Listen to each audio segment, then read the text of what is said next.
being a male, we don't talk as it is. You cannot speak for every male because you don't know if every male feels that way. Well, okay. Being male, yes. I don't talk as it is. You talk. You talk about what you want to talk about. I think everybody does that. That's what I'm talking about.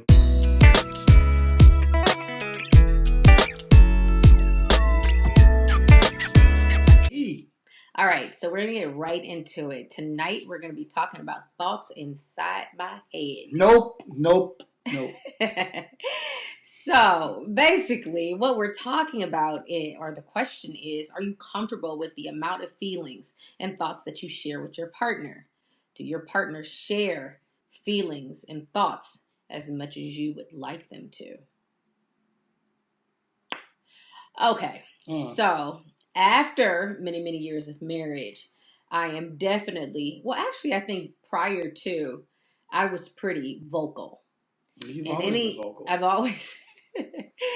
always shared the thoughts inside my head. I didn't necessarily keep any thoughts a secret. If I had a need, I expressed it. If I had a thought about something, I wanted to talk about it. If I felt some type of way, I expressed it. And so for me, yeah, the thoughts inside my head have been outside of my head for the duration of our marriage.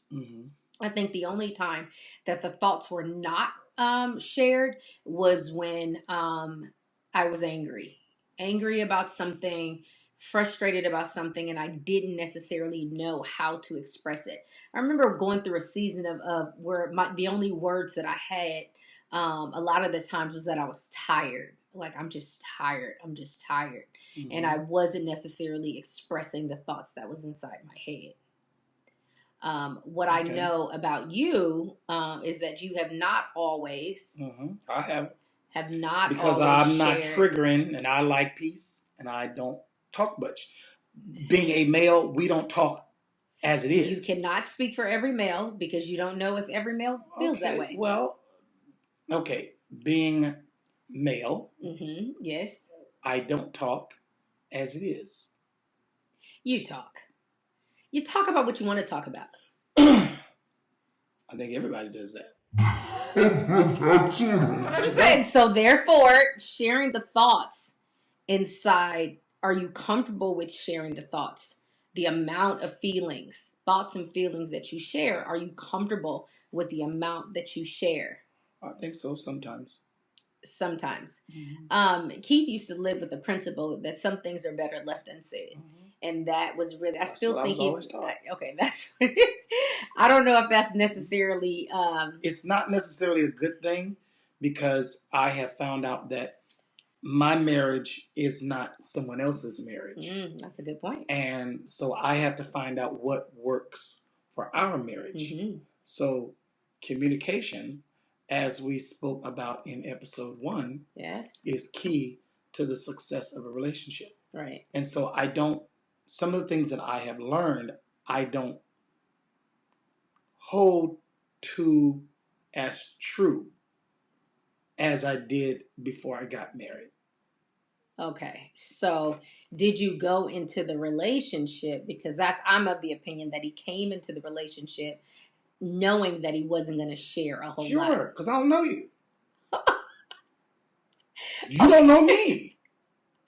Well, then a part of getting to know the person is sharing the thoughts that inside your head. Because you think that that's tricking the person? Like, to me, that is tricking the person into a relationship. If you don't share what's in your head, or I don't know your thoughts and your feelings, and you're not sharing that, then I'm guessing.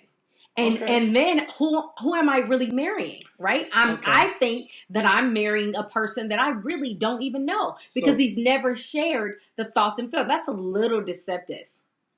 Okay, I don't you think? No, okay. I honestly, I think that comes up over time, like what we've done. We spend many nights sitting up at night, 1:30, 2 o'clock, just talking. We're not arguing. she's not mad at me. I'm not mad at her. It's just conversation. And we start to share. But that comes with time. Okay. So and I don't think anybody, when they first are engaged, I don't think everybody comes out with everything on the table. Well, that wasn't true for me. I came out with everything on the table. Okay. I think that I wanted to, or I know that I wanted to lay it all on the line because I wanted you to know what you were getting. There's no point of being in a relationship that you don't know. I didn't want you to be deceived. So I wanted you for sure. I deceived you? Yeah. I think that there was a certain part. Now, of course, being married 28 years, we have learned and we share our thoughts now, no matter how they sound. No matter whether or not we think that a person, we have learned to hold space for one another. Mm-hmm. So it's like there's no judgment. You're in a judgment-free zone. And what I know that had to happen for you is that you had to learn to trust me, because you did not trust me. Mm-hmm. I didn't know you and didn't necessarily trust you, but I was taking a risk. Mm-hmm. And if I was going to take a risk, I wanted it to be an honest risk. I wanted it to be, here I am, here are all that I am. This is everything that I have gone through up until this point. I am a hot mess, but I'm saved at this point. 17 years old, I gotten saved. I am saved. Yes.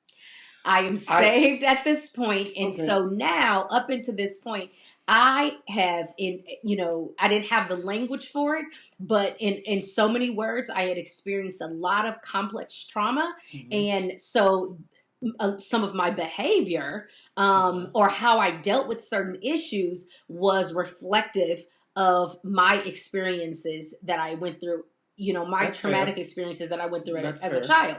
Whereas you didn't talk about your thoughts and feelings or whatever you had necessarily gone through. Mm-hmm. And so your behavior was also reflective of what you had gone through as a child. Right. But I didn't know that because you didn't share that. Right. So I was I was a lot confused. And then when you started to show me, I was shocked. Probably why at 50, a lot of my...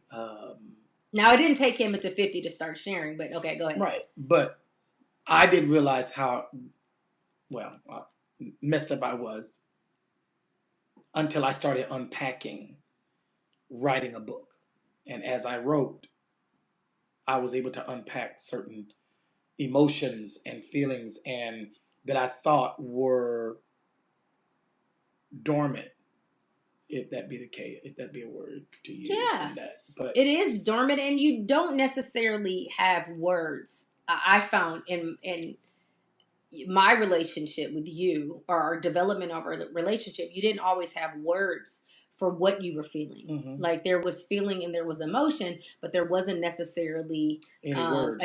Any words. Tell me what you're going through. How do I articulate that this is what I'm feeling? Right. So there was a lot of layering and a lot of pulling back of the layers that he had to do in order to get to this point. It's like peeling back an onion.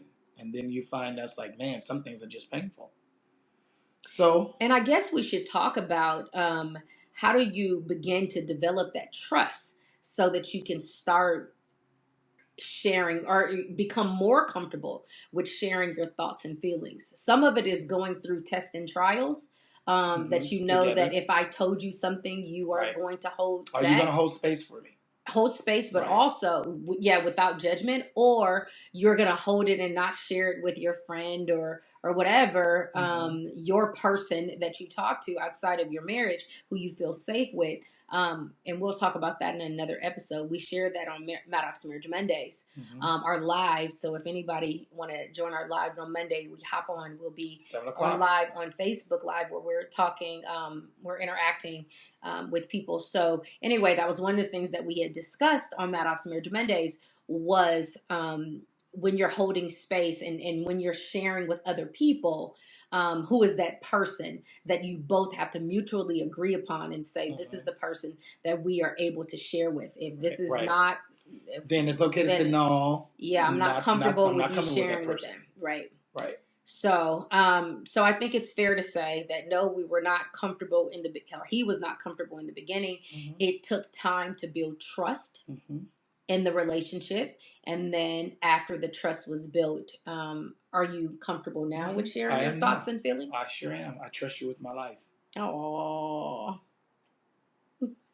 And yes, he shares as much as I would like. So, you know, and it's. I would. That's not what I said. No, I said you share as much. The question is, does your partner share feelings, thoughts as much as you'd like? Yeah. Oh. Okay. Yeah. So as much as I'd like, he does share. I don't feel that there are things lingering in his head that he don't necessarily talk to me about.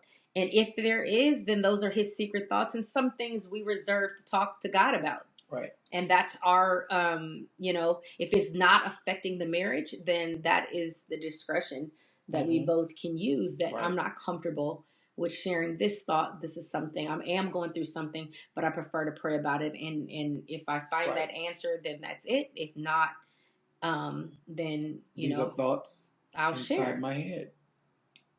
These are thoughts inside my head. All right. This is great. That's it. So thank you for tuning in on episode 2 of Thoughts. Check us out again. If you've not subscribed, please hit that like button and then subscribe. And also turn on the notifications so that you'll know when we are on and we have posted new content. We'll be posting new content every week.